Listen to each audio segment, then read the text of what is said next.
Так,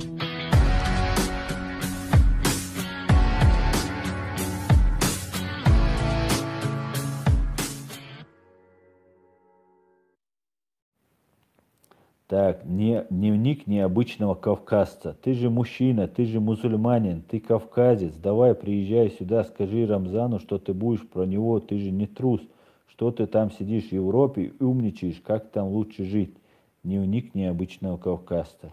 Дневник, давай Кадыров сюда ко мне приедет. Мы с ним почти одного возраста, без своей охраны. Он мастер спорта по боксу, я не мастер спорта по боксу. Давай пускай приезжает Кадыров, я с ним один на один, по-мужски. Давай так. А что, 120-150 тысяч российских оккупационной армию вокруг головорезы, и я приеду и скажу, нет таких дебилов, нету, Вася, нету. Приезжай сюда, ты приезжай, он приезжай, спарринг устроим, как угодно. Болтать не вредно.